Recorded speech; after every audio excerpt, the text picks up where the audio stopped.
La ville de Saint-Denis vous présente Johnny Cité, le MAG.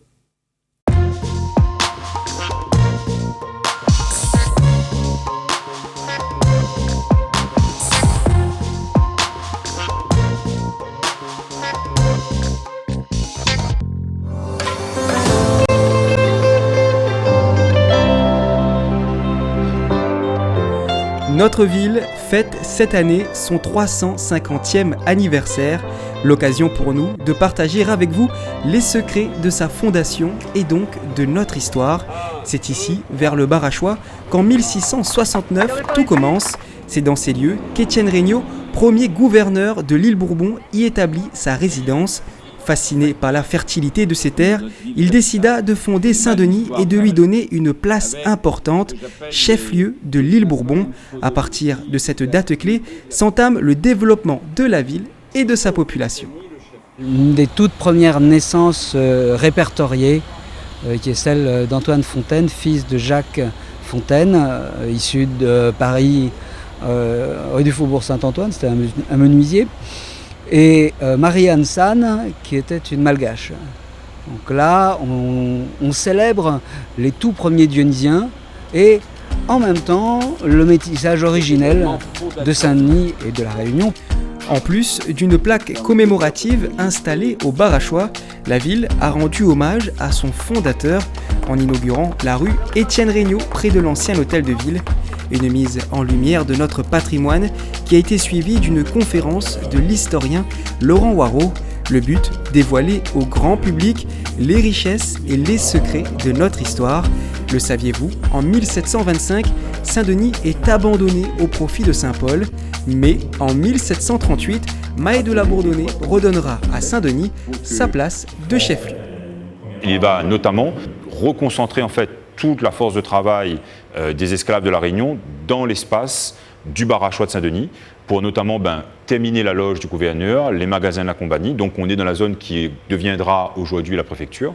Et donc il donne un accent particulier en fait à l'aménagement de cette zone-là. C'est-à-dire qu'il lui donne une dimension supplémentaire en terminant les travaux rapidement et en dotant cet espace d'un pont volant. Donc on est sur quelque chose de complet. Et Saint-Denis, du coup, à partir de cette date, garde son statut de chef-lieu de la Réunion. Et pour marquer son identité et sa puissance, la ville s'équipe d'armoiries. Cette image, vous la connaissez sûrement, et pourtant, elle date du XVIIe siècle. Donc c'est en 1866 que le conseiller municipal Christophe de Bernardi de Ségoyer propose donc les armoiries de la ville de Saint-Denis. Donc les armoiries de la ville de Saint-Denis témoignent vraiment de l'identité et de la réussite économique de la ville de Saint-Denis. Effectivement, elle illustre les différentes richesses de l'île. Nous avons les 3 pitons, ainsi que la galère navigant sur la mer, et les palmiers. Les armoiries se composent également d'une phrase empruntée à Horace.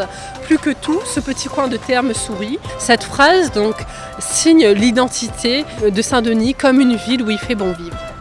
350 ans plus tard, Saint-Denis ne cesse de se développer et avec elle, ses habitants qui la construisent au quotidien. Vous le savez sûrement, qui aime bien châtie bien. Nous sommes donc allés à leur rencontre, leur poser des questions un peu difficiles. Qui a fondé la ville de Saint-Denis ? Gustave Manès, Étienne Regnault ou Daniel Narcisse ? Étienne Regnault. Daniel Narcisse. Ah bah non, le premier. Vas-y, réponds avant. Je dirais Étienne. Oui, c'est ça. Et toi ? Pareil. Bravo. En quelle année a été fondée la ville de Saint-Denis ? 1669, 1679 ou 1689 ? 1689 ? 1679. Pas sûr. Alors là, je suis pas du tout. Je dirais le B, là, le 1600. 1679 ? Oui.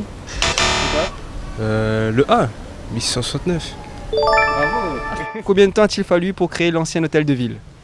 2 ans, 7 ans ou 14 ans ? Je vais dire 7 ans. 7 ans. 7 ans. 7 ans. 7 ans, non ? Je dirais 14 ans. Je dirais 7 ans. 14 ans. Bravo. Allez. Bien joué. Avouez-le, vraiment pas facile de répondre à ces questions, mais pour pallier ces lacunes, la ville met en place de nombreux dispositifs.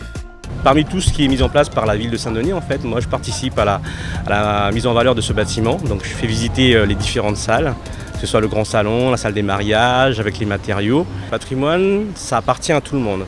Mais si on dit que ça appartient à tout le monde, il faut que tout le monde connaisse ce patrimoine, s'approprie ce patrimoine et se revendique de ce patrimoine. Sinon, ça perd de son sens. Donc il est important de partager tout ce que l'on sait, en fait, pas seulement sur le bâtiment, mais sur l'ensemble du patrimoine de Saint-Denis. Pour participer et vous inscrire à ces visites, rendez-vous à l'Office du tourisme. Cette année, la ville célèbre ses 350 années de valeurs, de patrimoine et d'enseignement et invite tous les Dionysiens à connaître leur histoire pour bâtir ensemble notre avenir.